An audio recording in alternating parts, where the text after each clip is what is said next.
can you lose fat and build muscle at the same time? Well, to put it shortly, the answer is yes. Yes, you can. And in today's video, I'll be going into more in-depth and science that is happening within our bodies and within our cells that helps us lose fat and build muscle at the same time. So, starting off, let's kind of identify fat. What is fat? Why does our body hold on to fats? And how do we get rid of this fat? So essentially, all that fat is an excess amount of energy that our body holds on to for future or long-term use. So what is this energy I'm referring to? That is going to be your calories. So the way we get any type of energy or calories within our body is what we consume and what we eat. So let's kind of think about it like this. Everyone has a maintenance calorie level, and this is going to be the level of what our body needs to kind of just, be able to live through everyday life. And when you eat above these maintenance calories, so just for an example, an average typical person is usually around 2,500 maintenance. So let's say a person is eating at 3,500 calories for the last several years. That is essentially excess energy stored up, and that is what fat is within our bodies. So how do we actually get rid of this unwanted fat? Or before I move on, let me actually identify two types of fats within our bodies. So we have our subcutaneous fat. So that's going to be the fat that kind of sits like on right underneath our skin. So think about like when people like pinch their belly or say, I want to get rid of this extra fat right here. That's going to be the first type of fat. And then the second type of fat, this is a fat that is often associated with many health risks, many health diseases such as type 2 diabetes, insulin resistance. This is called visceral fat. This is the fat that kind of lays deep beneath our organs or around our organs, and right, like as I said, leads to many health problems down the line. So now moving on, how do we actually get rid of this unwanted, or how do we actually lose fat and get rid of fat? So before I move on to this, I want to answer or tackle one common misconception when it comes to losing fat, right? When people go on this weight loss journey, right, it's very easy to kind of get losing weight and getting rid of fat mixed up, right? Day-to-day basis, we can lose weight just by, we sweat, we go to the restroom, we urinate, we have bowel movements. This is all going to help us lose weight. But when it comes to losing fat, we have to understand that 1 pound of fat is essentially equivalent to 3,500 calories. So let me say that one more time. To lose 1 pound of fat, a person must lose 3,500 calories. So you're not gonna be losing 1 pound of fat every single day. It's just not possible. So the way to kind of think about this is, right? Think about a whole like a calendar week. You have 7 days.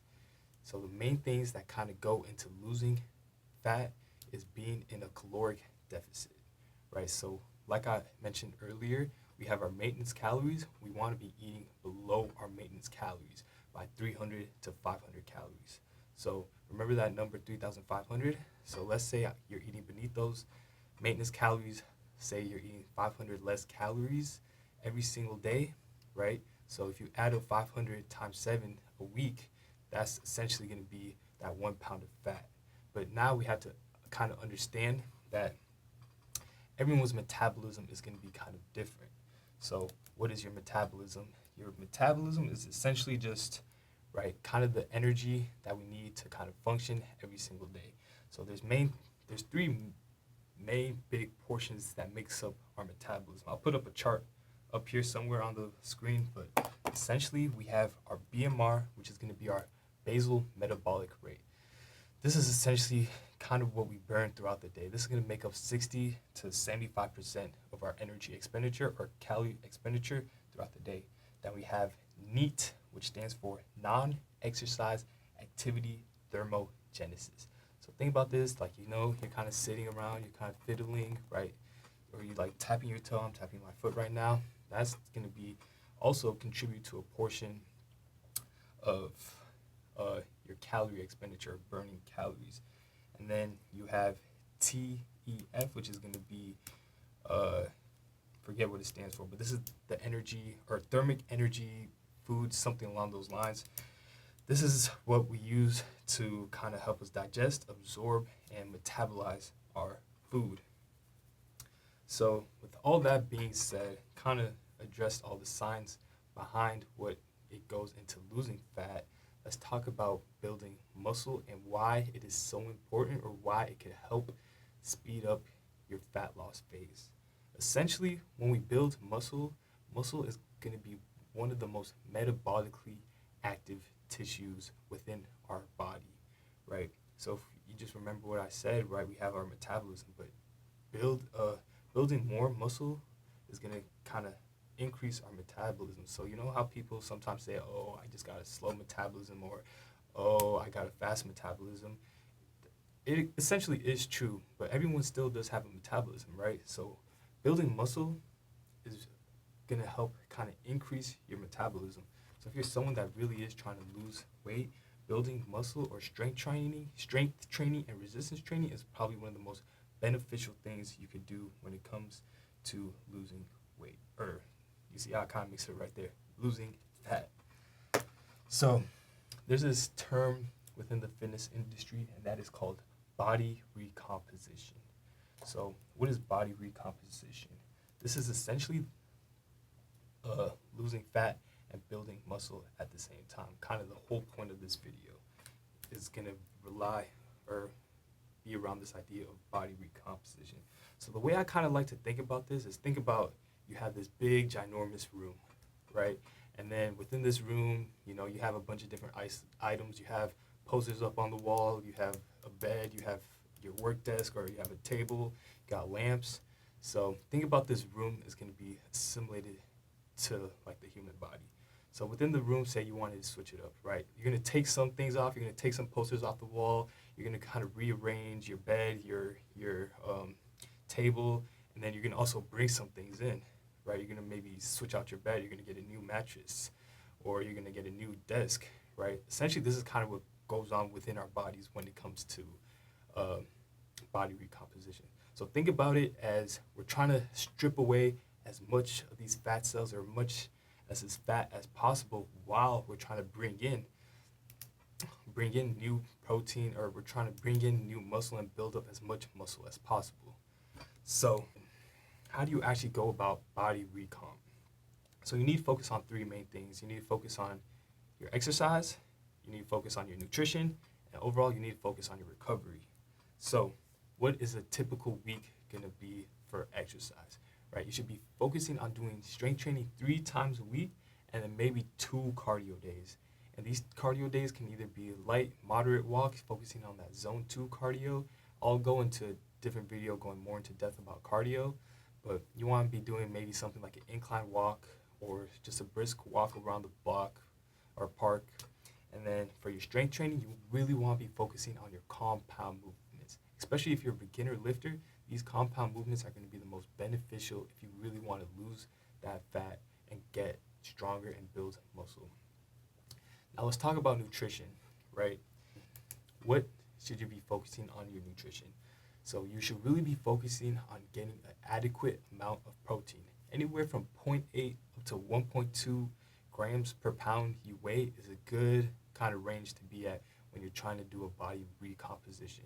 And then you should still be eating carbs, but you maybe want to back up on the carbs just slightly, but carbs are not the enemy here, right?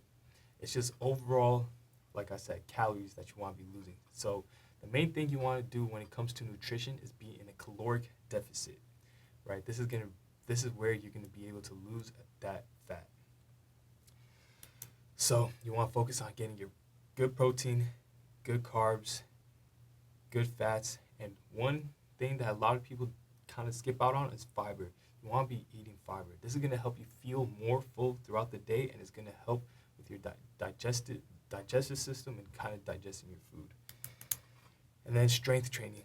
What should you do when it comes to strength training? You should be focusing on your compound lifts and focus on lifting with good form and technique.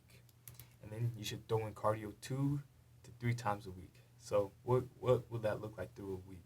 So let's say Monday you do a full body workout, Tuesday, you'll do active recovery, do your cardio, so you're not going to be lifting on this day. Wednesday, you do another full body workout focusing on those compounds once again. So think about things like deadlifts, squat, bench, rows, shoulder press.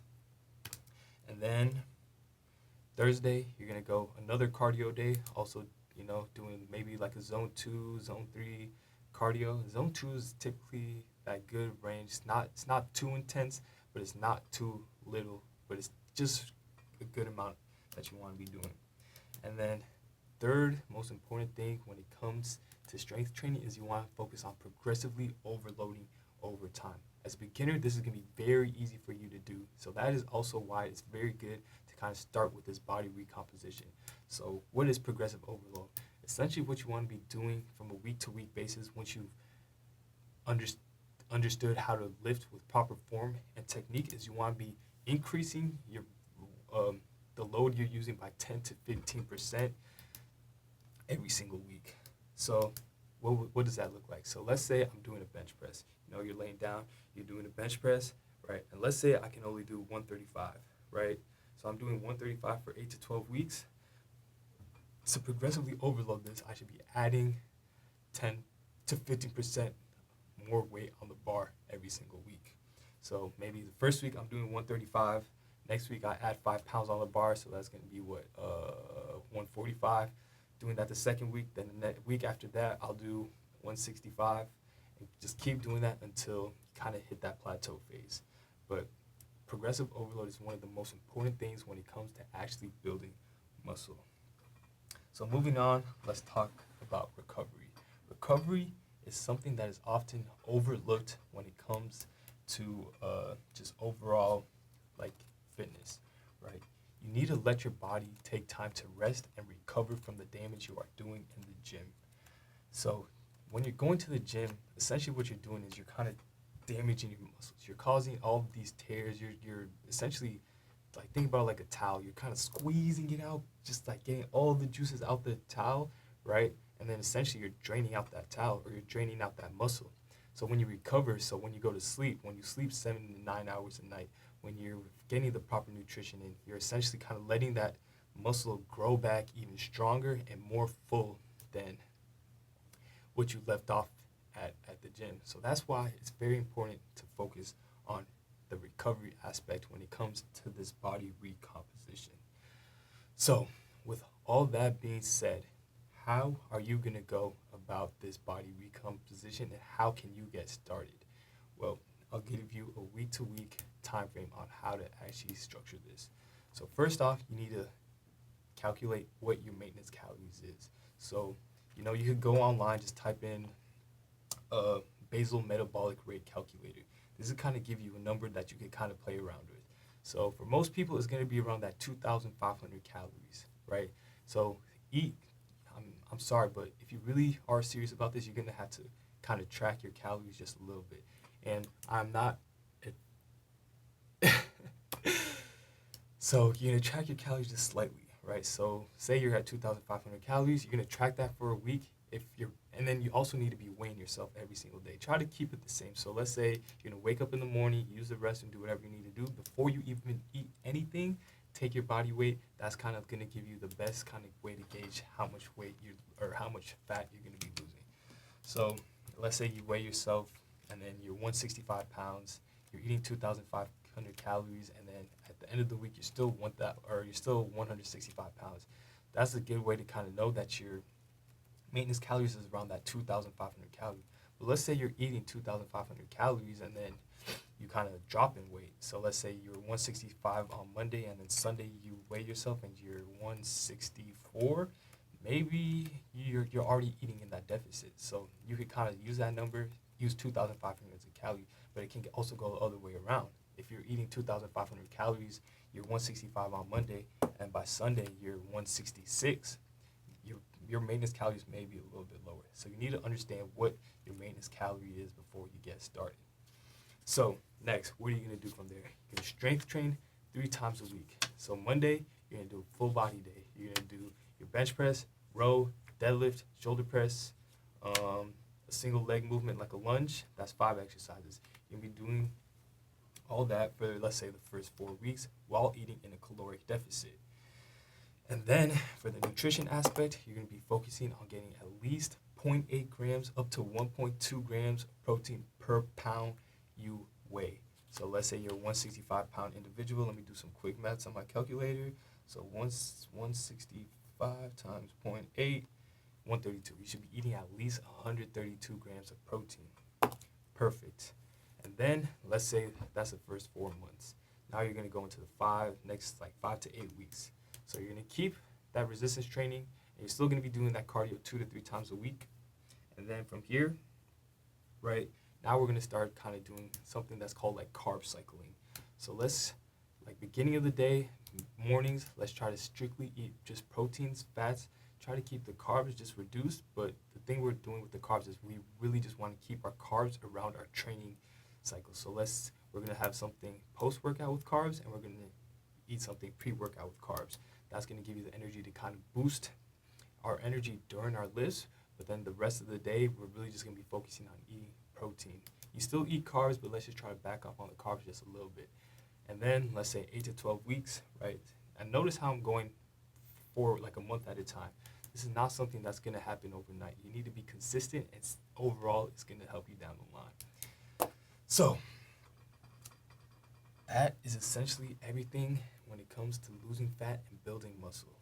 And if you're looking for more, or if you're looking to work with me one-on-one, that I'll give you. So that's everything. So there's everything so that's how you're going to lose fat and build muscle at the same time. If you're looking for a personalized, so that is essentially how you can lose fat and build muscle at the same time. Thank you for watching my video, and stay tuned for more fitness advice. And